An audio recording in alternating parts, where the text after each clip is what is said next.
If you haven't had a chance to see it, PBS and Frontline have once again produced an incredible in-depth look at the two presidential candidates with The Choice 2024. In a nation divided, two very different candidates facing off. It includes a look at the years that Kamala Harris spent living in Montreal. Harris's mother, who was a cancer researcher, moved Kamala and her sister to the Westmount neighborhood of Montreal when she was a teenager. Frontline talked with some of Kamala's longtime childhood friends who still live in Montreal. She kind of was always the type that would embrace something, take it on, take it like a challenge, and battle it. Wanda Kagan became Kamala's new best friend. She made the best out of it, which is what she did with them coming to Quebec, which was French, and having to go to French school, and the cold weather. Dr. Michael Pollak worked with Harris's mother, Shyamala Gopalan, in the 1980s. If she hadn't done what she did, then it would be very important for someone else to do it now. And they don't have to do it now because she did it.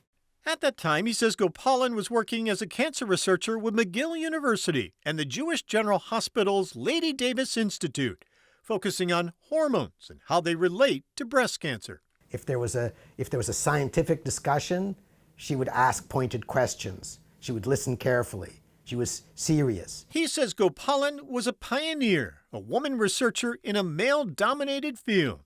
It was also in her lab where he says he met for the first time one of Gopalan's daughters, Kamala.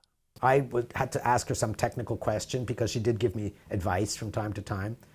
And I said, wait a minute, I thought you introduced me to everybody in your lab. Who's that person?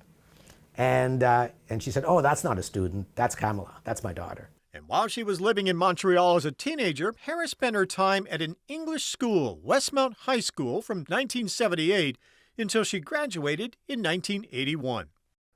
Current Westmount High freshman Iomi Combs learned of the school's storied alum after seeing artwork featuring Harris within the building's halls. First, I didn't really know it was her, but then I asked around like my friends and stuff, and they said, it's Kamala Harris. An inspiration for her and others like Aminata Diallo, who says she believes the school shaped who Harris is today.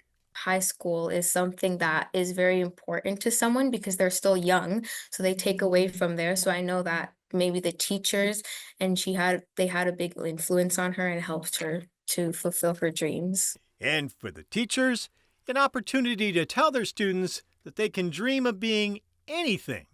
I appreciate the attention Kamala Harris has brought to Westmount because, again, we're a public school that is great. And that, for me, is the bragging moment, right? It's the public school produced this person.